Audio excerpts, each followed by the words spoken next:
Quelle que soit la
La première année de Belshazzar, roi de Babylone, Daniel eut un songe et des visions de son esprit pendant qu'il était sur sa couche. Ensuite, il écrivit le songe et raconta les principales choses.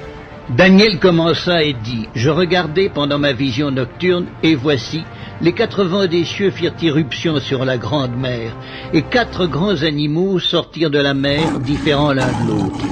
Le premier était semblable à un lion et avait des ailes d'aigle.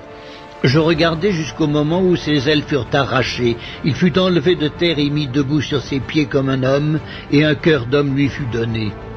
Et voici un second animal était semblable à un ours, et se tenait sur un côté. Il avait 3 côtes dans la gueule entre les dents, et on lui disait « Lève-toi, mange beaucoup de chair ». Après cela, je regardai, et voici, un autre était semblable à un léopard, et avait sur le dos 4 ailes, comme un oiseau. Cet animal avait 4 têtes, et la domination lui fut donnée. Après cela, je regardai pendant mes visions nocturnes, et voici, il y avait un 4e animal, terrible, épouvantable, et extraordinairement fort. Il avait de grandes dents de fer, il mangeait, brisait, et foulait aux pieds ce qui restait. Il était différent de tous les animaux précédents, et il avait 10 cornes. Je considérai les cornes, et voici, une autre petite corne sortit du milieu d'elle, et 3 des premières cornes furent arrachées devant cette corne. Et voici, elle avait des yeux comme des yeux d'homme, et une bouche qui parlait avec arrogance. Je regardai pendant que l'on plaçait des trônes, et l'ancien des jours s'assit. Son vêtement était blanc comme la neige, et les cheveux de sa tête étaient comme de la laine pure. Son trône était comme des flammes de feu, et les roues comme un feu ardent. Un fleuve de feu coulait et sortait de devant lui. 1000 milliers le servaient, et 10 000 millions se tenaient en sa présence. Les juges s'assirent, et les livres furent ouverts. Je regardai alors à cause des paroles arrogantes que prononçait la corne, et tandis que je regardais, l'animal fut tué et son corps fut anéanti, livré au feu pour être brûlé. Les autres animaux furent dépouillés de leur puissance, mais une prolongation de vie leur fut accordée jusqu'à un certain temps. Je regardais pendant mes visions nocturnes, et voici, sur les nuées des cieux arriva quelqu'un de semblable à un fils de l'homme. Il s'avança vers l'ancien des jours, et on le fit approcher de lui. On lui donna la domination, la gloire et le règne. Et tous les peuples, les nations et les hommes de toutes les langues le servirent. Sa domination est une domination éternelle qui ne passera point, et son règne ne sera jamais détruit. Moi, Daniel, j'eus l'esprit troublé au-dedans de moi, et les visions de ma tête m'effrayèrent. Je m'approchai de l'un de ceux qui étaient là, je lui demandai ce qu'il y avait de vrai dans toutes ces choses. Il me le dit et m'en donna l'explication. Ces 4 grands animaux, ce sont 4 rois qui s'élèveront de la terre. Mais les saints du Très-Haut recevront le royaume, et ils posséderont le royaume éternellement, d'éternité en éternité.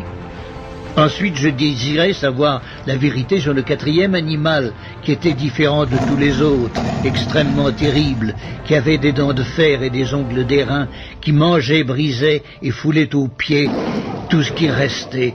Et sur les 10 cornes qu'il avait à la tête et sur l'autre qui était sortie, et devant laquelle 3 autres étaient tombés, sur cette corne qui avait des yeux, une bouche parlant avec arrogance et une plus grande apparence que les autres, je vis cette corne faire la guerre aux saints et l'emporter sur eux jusqu'au moment où l'ancien des jours vint donner droit aux saints du Très-Haut, et le temps arriva où les saints furent en possession du royaume. Il me parla ainsi. Le 4e animal, c'est un 4e royaume qui existera sur la terre, différent de tous les royaumes, et qui dévorera toute la terre, la foulera et la brisera. Les 10 cornes, ce sont 10 rois qui s'élèveront de ce royaume. Un autre s'élèvera après eux, il sera différent des premiers, et il abaissera 3 rois. Il prononcera des paroles contre le Très-Haut, il opprimera les saints du Très-Haut, et il espérera changer les temps et la loi. Et les saints seront livrés entre ses mains pendant un temps, des temps, et la moitié d'un temps. Puis viendra le jugement, et on lui ôtera sa domination, qui sera détruite et anéantie pour jamais. Le règne, la domination et la grandeur de tous les royaumes qui sont sous les cieux seront donnés au peuple des saints du Très-Haut. Son règne est un règne éternel, et tous les dominateurs le serviront et lui obéiront. Ici finirent les paroles. Moi, Daniel, je fus extrêmement troublé par mes pensées, je changeai de couleur et je conservai ces paroles dans mon cœur.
Savez-vous ce qu'est la RFID? Radio Frequency Identification. Exactement. Pourquoi postulez-vous à ce poste? Pour la technologie. La radio-identification en particulier. Vous êtes passionné de technologie? Non. Avant, je réparais des distributeurs de tickets de transport. Nous nous servons de la radio-identification pour garder la ville propre. Oui. Je trouve le concept intéressant. C'est vrai. La radio-identification est un système de contrôle. Vous devrez surveiller les gens et distribuer des amendes. Ça vous intéresse? Oui, enfin, il faut voir. Quand vous surveillez des gens avec une caméra, que ressentez-vous? Que voulez-vous dire par ressentir? Vous ne devez pas vous laisser distraire. Comment ça? Par les sentiments, par exemple. Ça nous est déjà arrivé. Non, non, aucun problème. Je ne m'intéresse qu'à l'aspect technique, qu'à la radio-identification elle-même. Très bien. Félicitations, vous avez le poste. Merci.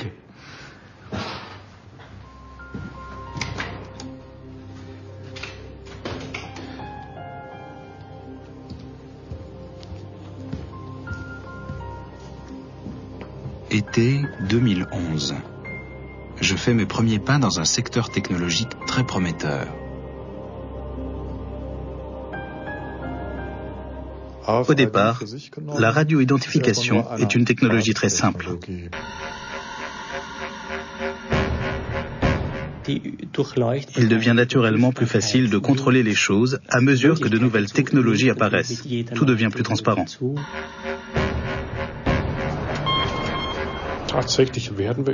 À l'avenir, nous saurons de manière presque automatique où sont les gens, quelle est leur personnalité, leur état de santé, leur comportement.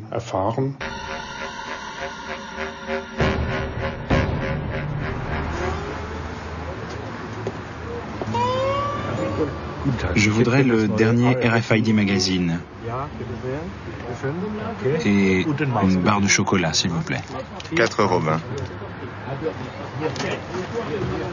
La radio-identification. Une technologie fascinante susceptible de bouleverser le monde dans lequel on vit. Au cœur du système, il y a une minuscule puce électronique munie d'une antenne dissimulée dans des cartes plastifiées, des badges d'identification, des chaussures de sport, sous des étiquettes ou des codes barres. Le transpondeur, aussi appelé radioétiquette, est collé ou incorporé au produit. Grâce à lui, les objets et les marchandises peuvent communiquer. Lorsqu'une radioétiquette est stimulée par des ondes radio, elle utilise l'énergie reçue pour renvoyer un numéro unique au monde qui permet ainsi de l'identifier. Désormais, on sait qui a fabriqué l'objet, où il a transité et vers où il est expédié.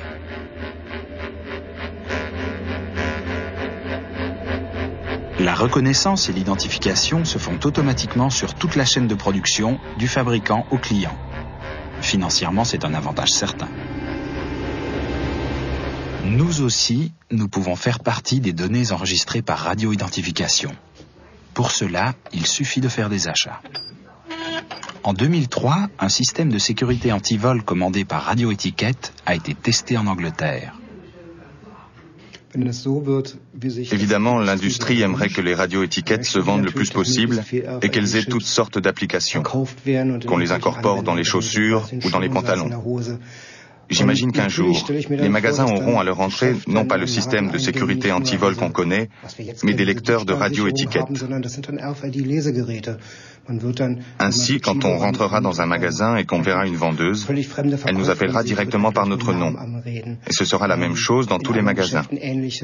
Aux arrêts de bus, il y aura des lecteurs pour titres de transport. Dans les gares, ils pourraient même être reliés aux caméras de vidéosurveillance. On se retrouvera donc prisonnier d'une immense bulle, d'un filet d'acier qui nous entourera où que l'on soit, seulement pour que l'on puisse nous interpeller par notre nom. Chacun d'entre nous sera enfermé dans un système de vidéosurveillance dont on ne pourra pas s'échapper. C'est ça qui me fait un peu peur.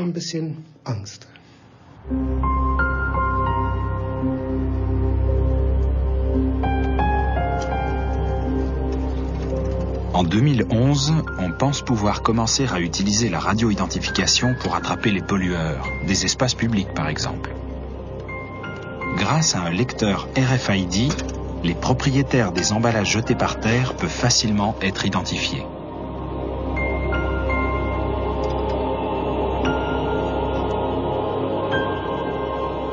Ensuite, il n'y a rien d'autre à faire que de les lire. L'amende est ensuite émise automatiquement.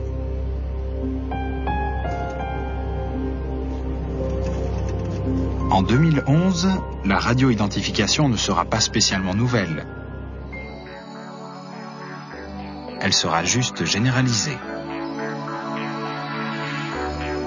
Depuis 2003, les grandes chaînes de distribution parlent de la radioidentification comme d'une technologie clé pour le confort des consommateurs.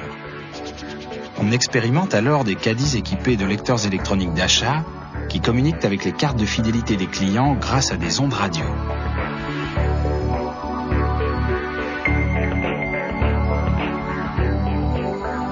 Avec les radioétiquettes des marchandises, les ordinateurs centraux savent automatiquement ce qui manque dans le stock, ce qu'il faut commander et ce que le client aime acheter.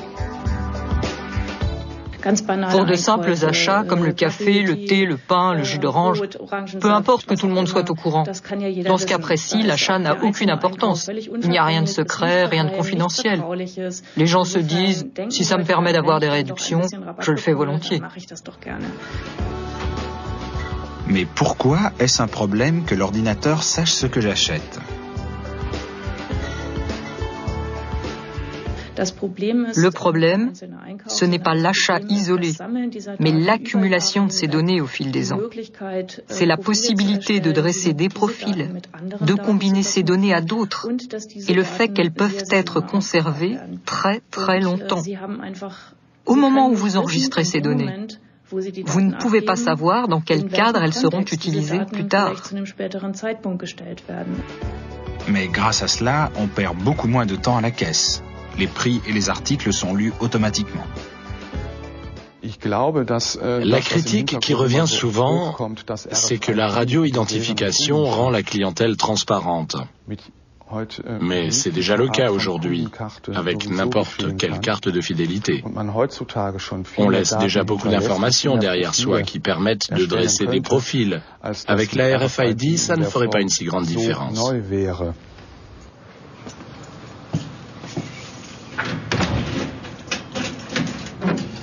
En 2011, la collecte et le traitement automatique des données sont depuis longtemps un commerce bien lucratif, y compris pour la municipalité. Nous, les employés du service de la propreté, nous y participons activement.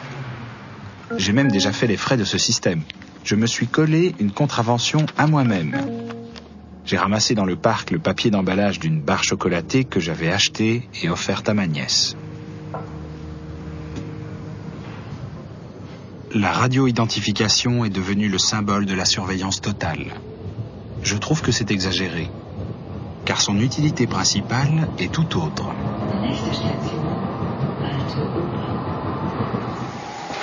Prenons par exemple les cartes à puce, appelées aussi smart cards. Elles enregistrent des données confidentielles et sont sécurisées grâce à un système d'encodage ingénieux. Ces données ne peuvent être lues qu'avec un code secret, mais la carte peut également servir aussi tout simplement à ouvrir les portes. Par ailleurs, la radio-identification a une portée limitée. Quand j'approche une carte à puce avec sa bobine près d'un lecteur, même sans le toucher, dans le cas présent, j'ai remplacé la puce par une diode lumineuse. Alors, la diode commence à s'allumer, ce qui veut dire qu'il y a un transfert d'énergie du lecteur à la puce. Comme on le voit ici, la puissance du champ généré par le lecteur est constante dans la zone correspondant au diamètre de l'antenne. Si je m'éloigne de l'antenne, la puissance du champ magnétique diminue du cube de la valeur de l'éloignement. Ça signifie qu'en s'éloignant 2 fois plus loin, la puissance du champ n'atteint plus qu'1 huitième de sa valeur initiale et la puissance d'émission plus qu'1 64e.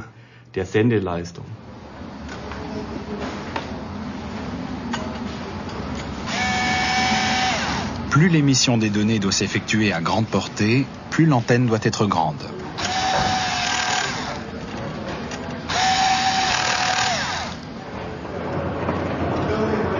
Une simple portée de 2 mètres suffit cependant déjà pour automatiser complètement des établissements, tels que la bibliothèque de la ville de Munich. Ici, depuis 2006, on peut rendre les livres à n'importe quelle heure, même si la bibliothèque est fermée. Le système les reconnaît à leur radio-étiquette qui va diriger automatiquement les livres dans la bannette de classement appropriée.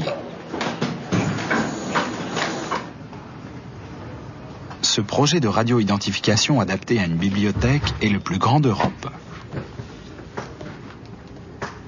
Son coût s'est élevé à 5 millions d'euros, mais il était nécessaire pour conserver une certaine rentabilité. Les bibliothèques munichoises peuvent maintenant se passer d'un personnel coûteux. L'usager enregistre le prêt et le retour lui-même.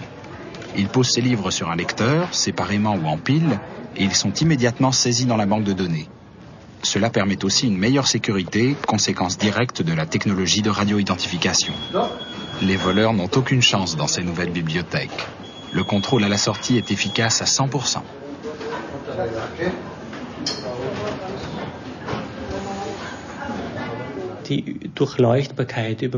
Il devient naturellement plus facile de contrôler les choses à mesure que de nouvelles technologies apparaissent.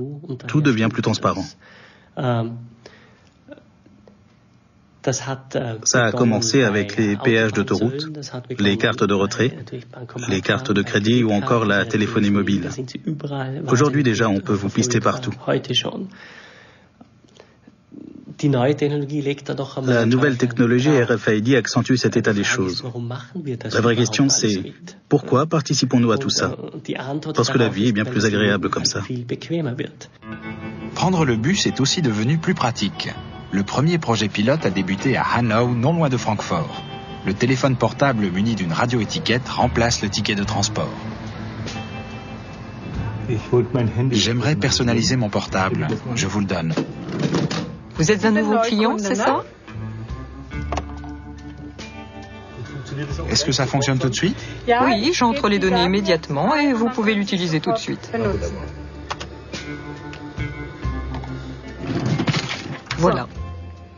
Formidable. Merci beaucoup. On a commencé les recherches dans ce domaine chez le constructeur Nokia. On cherchait comment améliorer le téléphone portable et comment le rendre plus simple d'utilisation. Alors on a simplement étudié les comportements humains. Quand vous voyez un objet et que vous le voulez, vous faites deux choses. D'abord vous le regardez et ensuite vous le touchez. Le portable devient une vraie baguette magique. Après le SMS et le WAP, il y a maintenant la technologie NFC, Near Field Communication. Téléphoner devient secondaire, le portable remplace tout, même le portefeuille. Quand on monte ou qu'on descend du bus, il suffit d'effleurer un emplacement signalisé. Le tarif le plus avantageux est automatiquement calculé puis débité du compte bancaire de l'usager.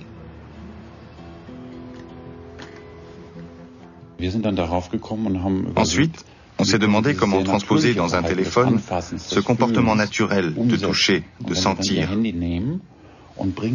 Quand vous prenez votre portable et que vous l'approchez d'un objet, le portable réagit. Donc, quand vous voulez quelque chose, il vous suffit de vous en approcher.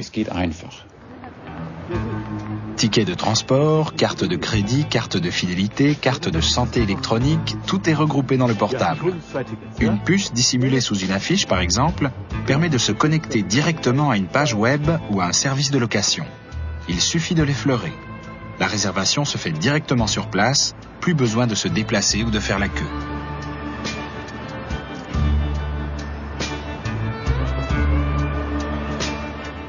Ce qui change, c'est que je peux faire beaucoup plus de choses.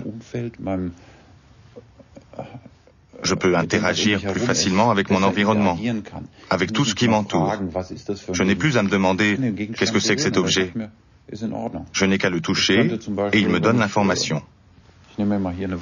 Prenons cette bouteille d'eau, par exemple. Quand a-t-elle été mise en bouteille? Le téléphone peut me dire « à utiliser avant telle date » ou la date de péremption n'est pas encore dépassée. Le portable révèle toutes les informations cachées sur un produit. Il indique par exemple si c'est vraiment un produit de marque ou si c'est juste une imitation bon marché.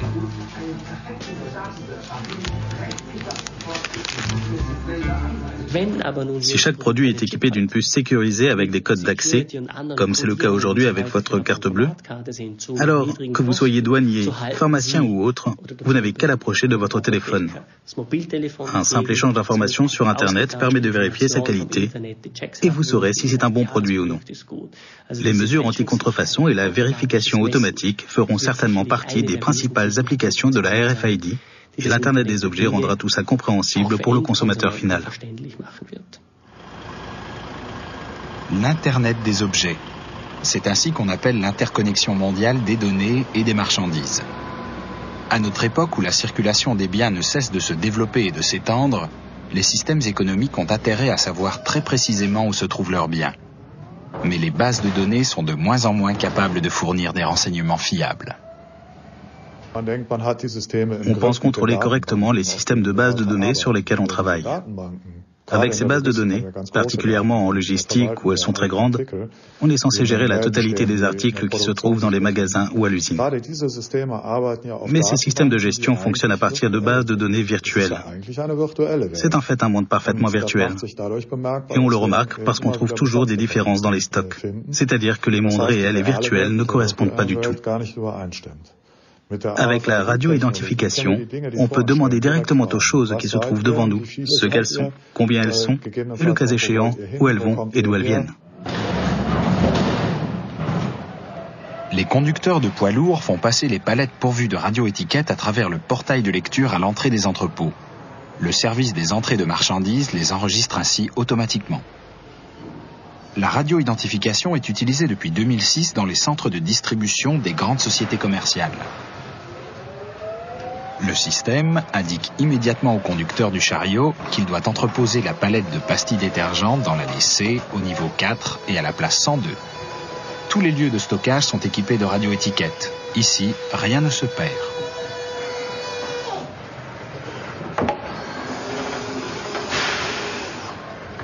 Un transpondeur avec un numéro précis m'aide à contrôler et à suivre toutes les informations et tous les déplacements dans mon stock.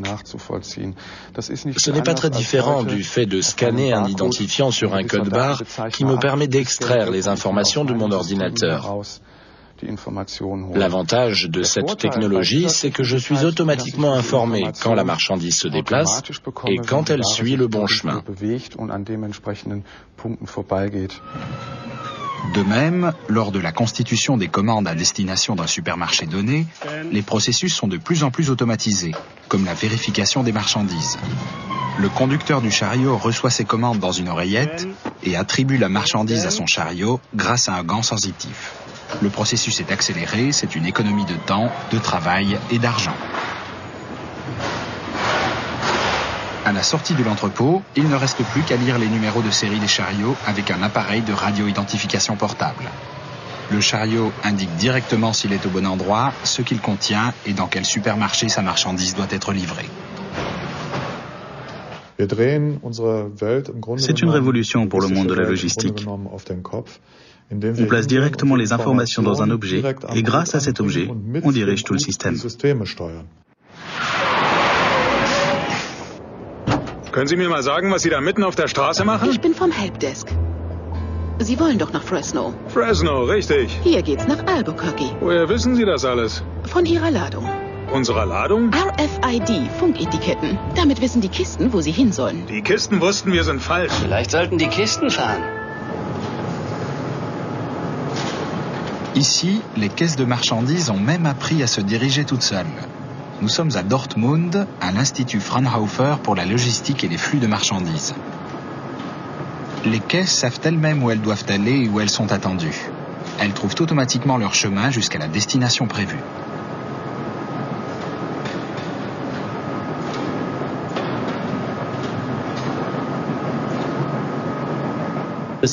L'Internet des objets aide à minimiser les coûts de vérification grâce aux ordinateurs.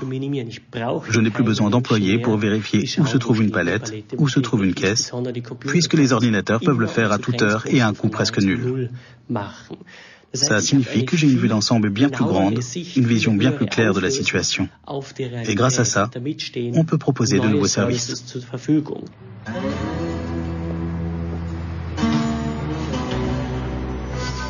Beaucoup de choses peuvent ainsi devenir plus faciles avec le temps.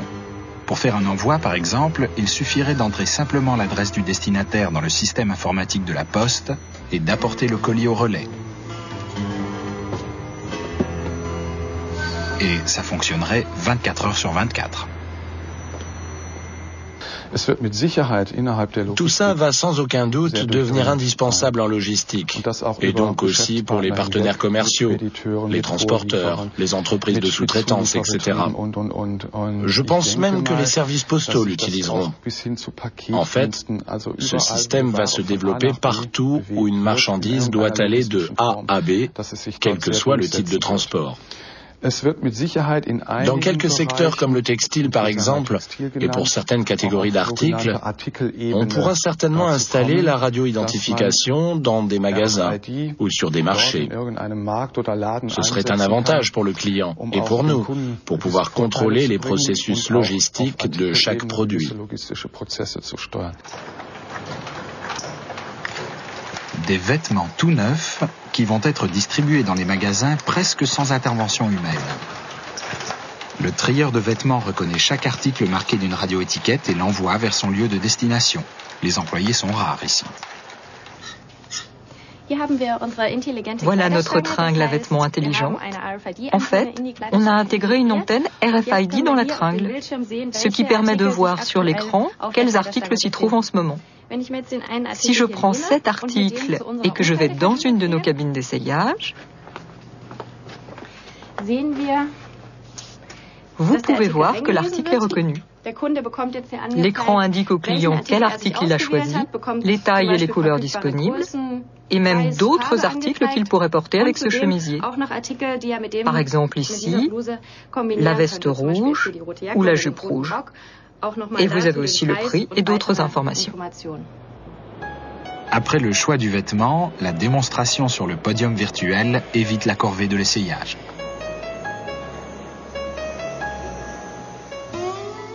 Cette association n'est pas conseillée. Veuillez choisir une autre cravate. Si on a peu de goût en matière de mode, un miroir virtuel pourra dans le futur prodiguer des conseils. Cette association est possible.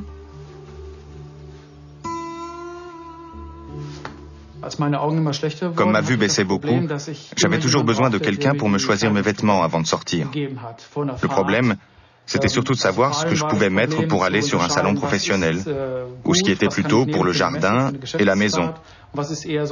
Maintenant, j'ai des puces électroniques cousues dans mes vêtements. Elles sont protégées par de petites capsules en plastique, donc on peut les laver. Elles résistent même sans problème jusqu'à 100 degrés. Aujourd'hui, avec ce système, je peux identifier mes vêtements. T-shirt rayé, convenable pour un salon professionnel. Un jour, j'y suis allé avec un pantalon de travail. Même s'il était propre, ce n'était pas très drôle. Maintenant, ça n'arrive plus. Et surtout, je n'ai besoin de l'aide de personne.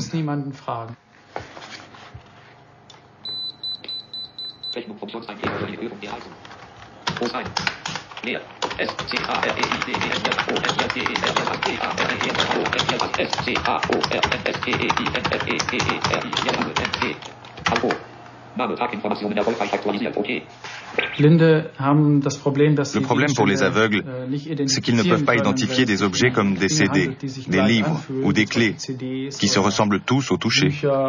On est donc toujours dépendant d'une personne voyante. On doit toujours avoir quelqu'un à proximité. Avec la radio-identification, on peut associer des informations à un objet. Par exemple, ici j'ai une cassette. En fait, c'est un livre audio. Si j'ai une puce dessus et que la puce est reliée aux informations sur cette cassette, je peux identifier l'objet quand je veux. Il faut seulement que je trouve le lecteur. Voilà, c'est fait. Joseph et ses frères de Thomas Mann. Il faut s'habituer à la voix, mais c'est parfait pour les aveugles parce qu'elle est très rapide et fluide. Comme ça, je suis indépendant. Je peux tout de suite identifier les objets. Avec les chargeurs électriques, par exemple, c'est toujours un problème. J'en ai beaucoup et je ne sais jamais à quoi ils correspondent. Alors, chargeur d'un téléphone portable 3 volts. Le système me l'indique, donc je peux trouver celui qu'il me faut sur une étagère. Je rentre un mot-clé dans le tagit, par exemple un casque audio. Je passe le lecteur sur l'étagère et quand j'arrive au bon endroit, le lecteur émet un son et je peux prendre l'objet. En médecine aussi, la radioidentification offre de nouvelles possibilités. Un exemple, la médecine oculaire. En cas de glaucome, la technologie peut prévenir la cécité. Une lentille artificielle est munie d'un capteur sensoriel qui mesure la pression dans l'œil. Un lecteur intégré aux lunettes prévient quand celle-ci est trop élevée. Une fois ce type de lentille implantée sur l'œil, le patient peut lui-même mesurer sa pression oculaire sans avoir à aller constamment chez l'ophtalmologiste. Il peut même utiliser son portable pour ça.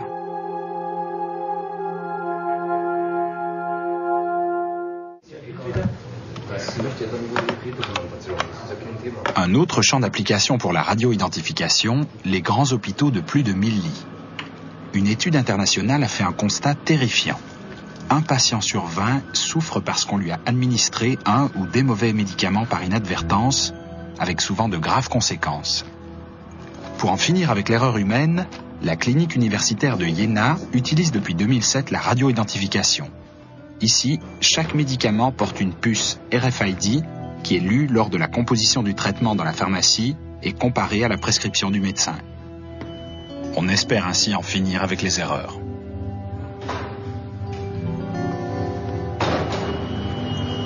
Les placards sur roulettes trouvent leur chemin automatiquement de la pharmacie de l'hôpital à l'unité des soins intensifs. L'arrivée du placard au bon endroit est transmise à la base de données. Chaque caisse contient les médicaments d'un seul patient. Ce qui est administré au patient est bien le médicament prescrit. Dans le cas contraire, les bases de données auraient sonné l'alarme.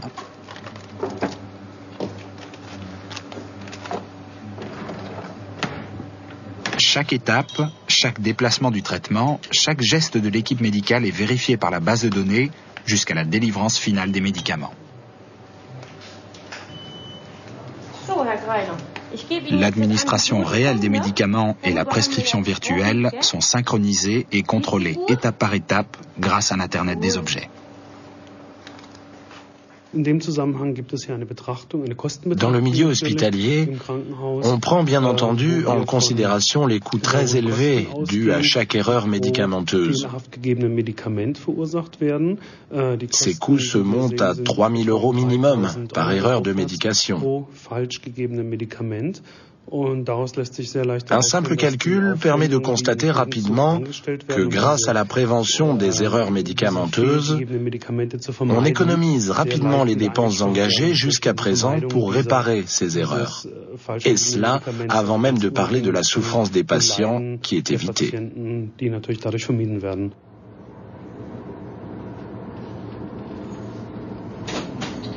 La radioidentification intègre peu à peu les différents domaines de la société. Il n'y a pas que les médicaments ou les marchandises qui peuvent avoir leur propre numéro d'identification. Les êtres vivants aussi. Alors pourquoi pas l'homme ? On implante des puces RFID sur les animaux depuis longtemps déjà. C'est notamment un bon moyen pour identifier les animaux domestiques et les reconnaître en cas de perte, mais aussi pour pouvoir les contrôler dans tous les pays. La Suisse a été le premier pays européen à légiférer sur ce point en 2006. Grâce à la puce électronique, chaque chien est répertorié. On sait donc de quel pays il vient, à qui il appartient et contre quoi il a été vacciné. Si vous êtes en Espagne et que votre chien s'enfuit, un vétérinaire espagnol peut lire la puce RFID et prendre contact avec nous en Allemagne. Il peut aussi aller sur une page internet spéciale. On y entre le numéro d'identification et là, on peut lire où est enregistré le chien. Dès que l'information nous parvient, on informe les propriétaires à l'étranger. L'Internet des objets abolit les distances. Le réel se rapproche du monde virtuel et les objets des hommes.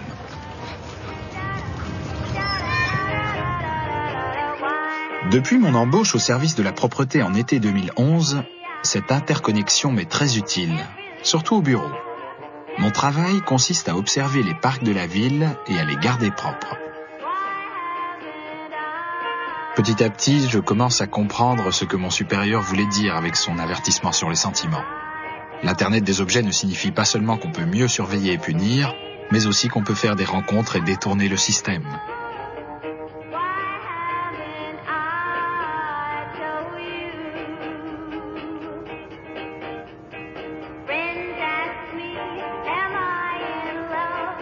Ainsi parfois, je n'ai pas vraiment envie de verbaliser les contrevenants.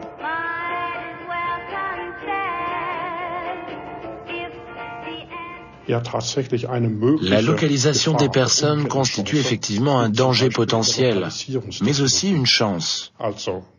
En effet, il est évident que dans les prochaines années, peut-être vaudrait-il mieux parler de décennies, il sera de plus en plus facile de localiser des objets. Il n'y a pas que les voitures qui savent où il faut aller grâce à leur système de navigation. Même de loin, on peut localiser de manière exacte les plus petits objets, comme une montre ou une valise, grâce à un site internet.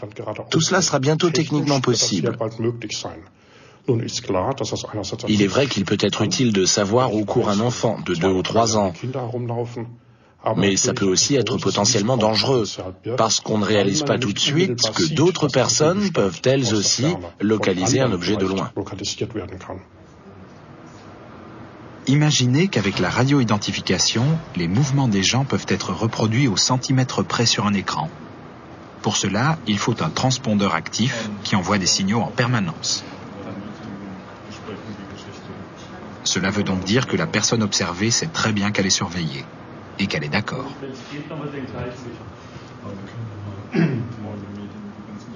C'est intéressant lorsqu'elle travaille dans un environnement dangereux, comme une usine, un établissement chimique ou une raffinerie de pétrole.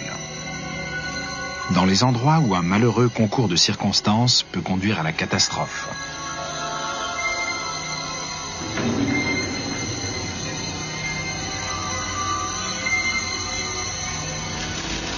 Comme par exemple au sud de New York en février 2003, où un cargo chargé de propane s'est dangereusement approché d'une raffinerie de pétrole, a explosé et a propagé un incendie. Imaginons que des gaz inflammables se répandent et que quelqu'un se balade avec un fer à souder. On sait qu'on court à la catastrophe. Il est certain que ça va mal tourner. Avec le système Atlas disponible aujourd'hui, une fois qu'on a identifié le fer à souder et l'agent chargé de la maintenance à l'aide d'une radioétiquette, on peut voir où il se trouve dans la raffinerie. Si l'ordinateur de contrôle vous informe que des gaz s'échappent dans la section B et que vous voyez qu'il est justement en train d'y aller, vous pouvez l'arrêter en l'appelant sur son talkie-walkie, lui dire de s'éloigner et voilà, vous avez évité un accident.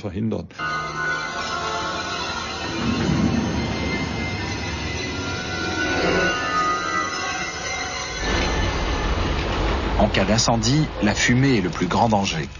En 1996, 17 personnes ont trouvé la mort à l'aéroport de Düsseldorf parce qu'ils ne pouvaient plus respirer.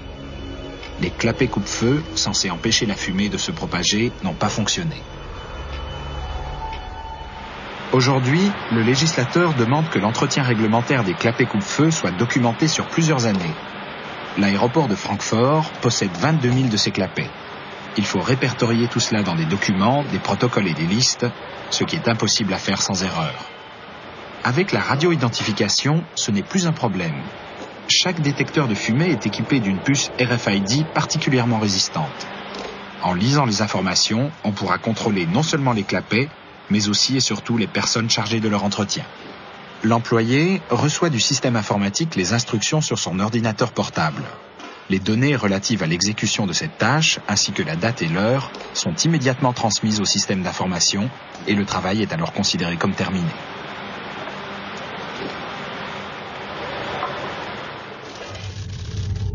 Dans l'industrie chimique aussi, il y a d'énormes risques qui peuvent conduire à de terribles catastrophes environnementales.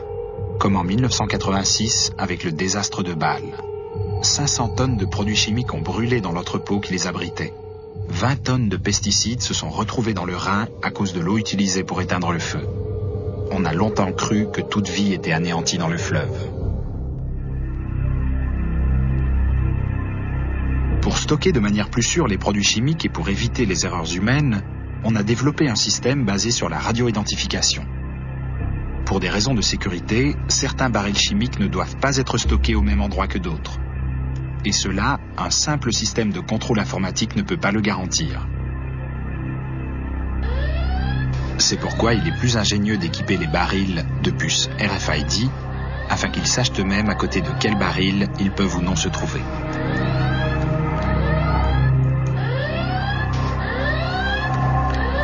Le matériel électronique reconnaît alors les propriétés des barils situés autour de lui et informe automatiquement du danger potentiel.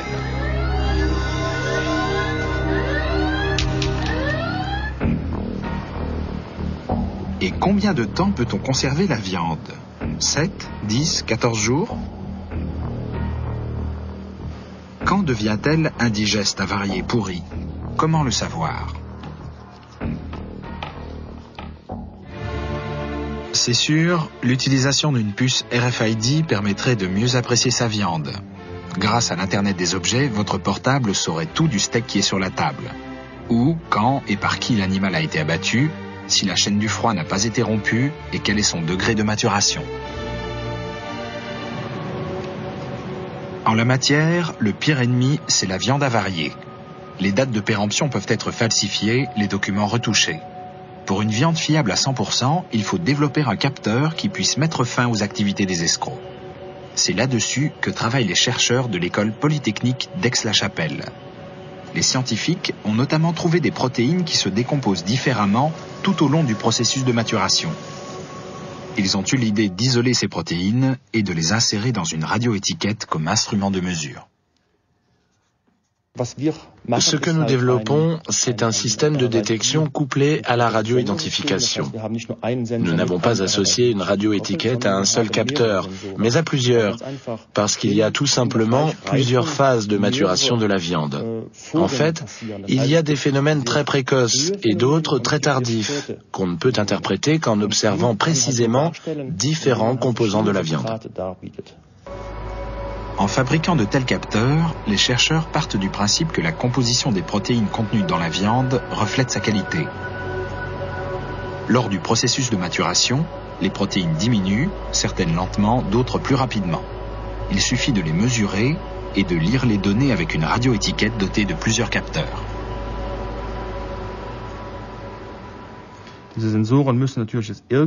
Ces capteurs doivent être reliés à cette radioétiquette pour qu'on puisse lire les informations sur les propriétés de la viande. Je vais vous le montrer de façon simplifiée, avec la première rangée, en dessinant ces quelques lignes. Grâce à un procédé d'analyse coûteux, les chercheurs ont isolé 25 protéines avec lesquelles on peut précisément connaître le processus de maturation de la viande. La spectrométrie de masse permet de le déterminer facilement. Nous obtenons ainsi un capteur pour la viande et donc un contrôle qualité infalsifiable qui est lisible sans problème sur chaque paquet.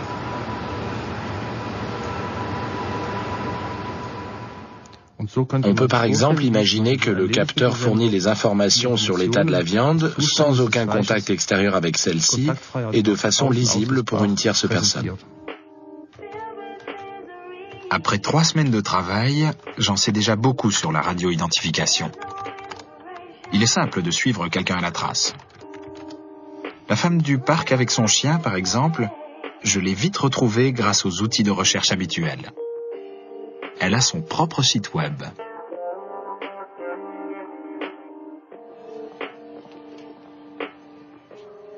Sa passion, la mode et les sorties en discothèque.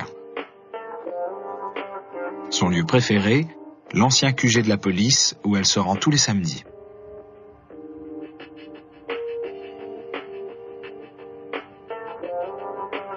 Je m'inscris à la discothèque par Internet et je m'y rends. À l'entrée, on vérifie mon inscription avec mon téléphone portable. Peter Mosseter, membre d'une association de clubbers. La radioidentification s'est imposée jusque dans les plus petites discothèques. Il s'identifie à l'entrée avec son portable. Le videur n'a pas à se demander s'il laisse ou non entrer la personne. On l'accueille par son nom, on peut même le conduire à sa place où l'attend sa boisson favorite. On peut faire l'analogie entre les flux de marchandises et les flux de personnes. Le gérant de la discothèque a la possibilité d'interroger la base de données pour connaître les préférences musicales de la majorité de ses clients. Il peut ainsi dire au DJ « Attention, aujourd'hui on va mettre telle ou telle musique parce qu'on a un public âgé ou un public qui a tel goût, etc. » Dans le futur, la radioidentification aura investi bien d'autres domaines, comme l'industrie du divertissement. La direction saura alors qui est dans son établissement, quels sont ses goûts et ce qu'on peut lui vendre. Pour leurs animations, les gérants pourront laisser aller leur créativité. Et même aux toilettes, on pourra être poursuivi par la radioidentification. Salut Peter. Tu es nouveau ici? J'espère que tu t'amuses.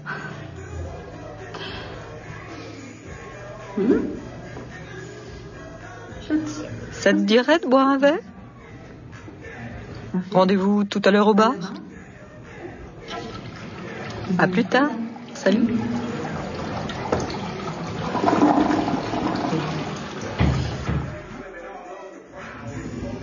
Hi Stefan.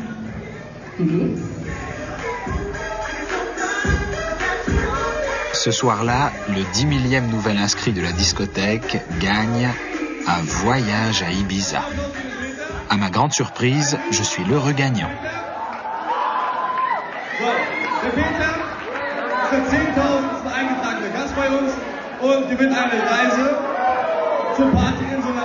On applaudit très fort Peter.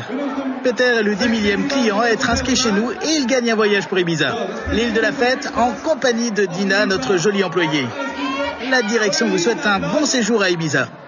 Tout le monde applaudit bien fort. Attention, tout le monde, on applaudit très fort Peter. Se retrouver tout d'un coup à l'écran. Se demander si tout ça n'est pas juste un coup monté. Est-ce la fille du parc qui se cache là-dessous? Que sait-elle? Ou bien est-ce le début de la paranoïa? Quand on observe les autres à longueur de journée, on finit par avoir l'impression d'être soi-même observé.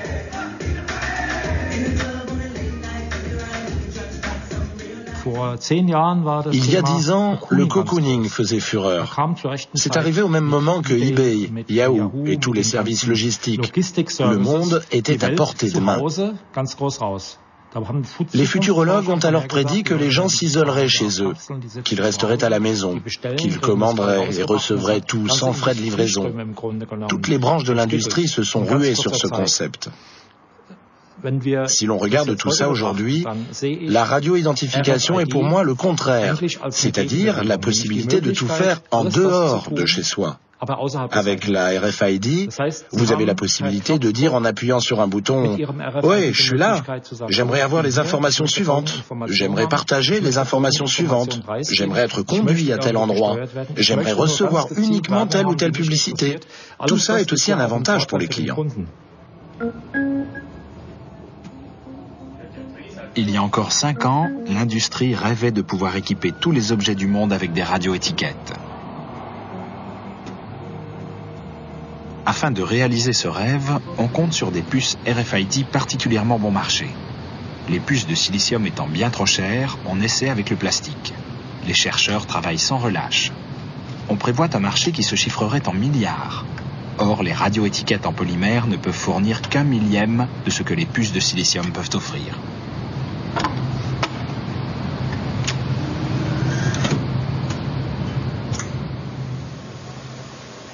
Avoir des puces imprimables partout semble n'être qu'un rêve. Mais à moyen terme, le rêve risque fort de devenir réalité.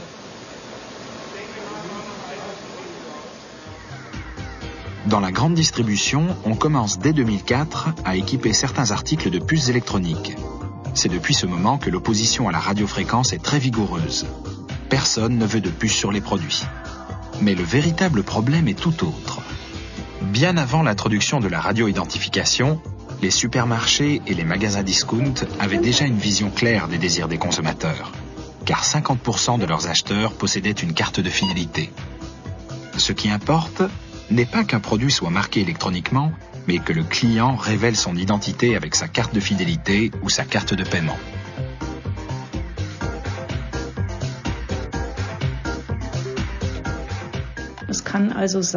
Il peut arriver qu'à la suite de découvertes scientifiques, certains aliments se révèlent soudain extrêmement mauvais pour la santé. Si vous en avez acheté beaucoup ces dernières années, il se peut que ce soit des informations qui intéressent les assurances maladie et les assurances vie. Vous imaginez bien que ce sont des données très recherchées, auxquelles les assureurs aimeraient beaucoup accéder. Pour attirer le client, les grandes chaînes de magasins prétendent pouvoir éviter la transmission des données en effaçant les marqueurs. Mais ça ne semble pas crédible. À quoi cela sert de désactiver des données après les avoir enregistrées?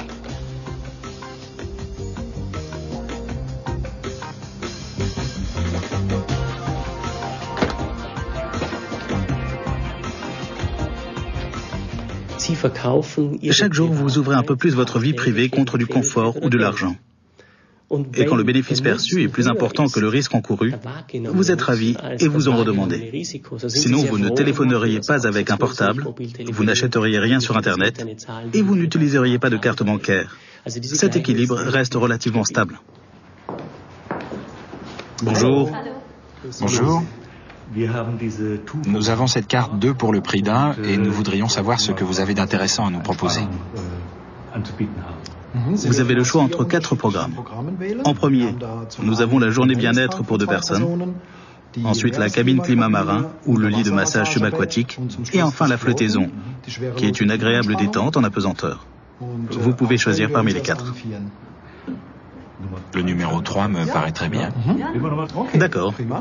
Je vais d'abord vous redemander votre portable, s'il vous plaît. Merci.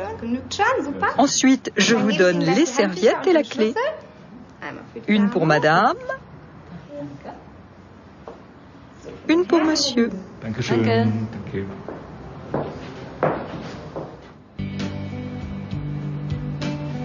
Même dans un centre de fitness, la technologie nous rattrape. Et comme par hasard, on passe notre chanson préférée.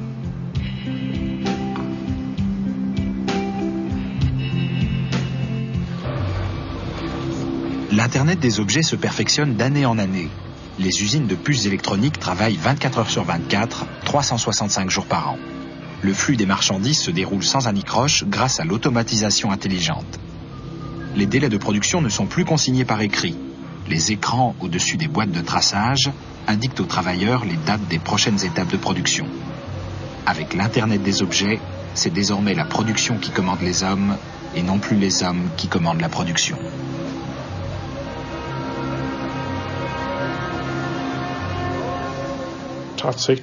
Effectivement, dans le futur, nous saurons de manière plus automatique où sont les gens, quelles sont leurs personnalités, leur état de santé, leur comportement. La technologie des capteurs sera totalement automatisée et augmentera les possibilités de contrôle. Cette technique ne cesse d'être développée et perfectionnée, et on a de plus en plus de données disponibles. La question est évidemment de savoir comment tout ça sera utilisé. En étant optimiste, je peux imaginer que dans le secteur de la santé, on pourrait, par exemple, avoir une ceinture qui m'avertirait si je reste trop longtemps assis dans une mauvaise position. Mais on peut aussi imaginer que les objets se retournent contre moi, qu'ils me tyrannisent presque. Qu'une portière de voiture ne s'ouvre pas parce que la voiture considère que ce n'est pas le véritable propriétaire, ou que je ne puisse pas me garer parce que je suis sur un stationnement interdit. En théorie, il est possible que l'homme devienne une chose, l'objet d'un environnement intelligent, et que l'environnement intelligent ne se comporte pas exactement comme l'homme le voudrait.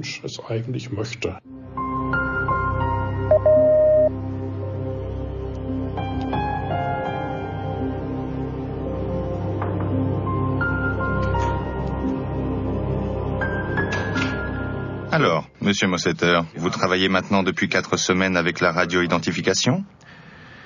Comment ça se passe ? Ça vous plaît toujours autant ? De plus en plus. C'est bien ce qui nous a semblé. Vous avez fait du bon travail. Les responsables des caisses de la ville sont ravis. Moi aussi. Tant que ça vous plaît. Et sinon, vous vous en êtes tenu aux règles ? Bien sûr. Enfin, quelles règles ? Ne faire aucune exception, n'avoir aucun sentiment, punir tout le monde. Oui, bien sûr. Il y a cette femme, celle avec le chien. Quelle femme ? Celle que vous avez retrouvée en discothèque, celle à qui vous n'avez pas mis d'amende. Ce n'est arrivé qu'une fois. Oui, mais celui qui écoute ses propres sentiments et non les fréquences radio, on le licencie. On s'en débarrasse. Dans ces conditions, je tiens à vous dire que je disparaîtrai la semaine prochaine à Ibiza et avec cette femme. Bonne journée. Comme vous voulez. Mais attention, là-bas aussi nous avons des capteurs et notre système de surveillance n'a aucune faille.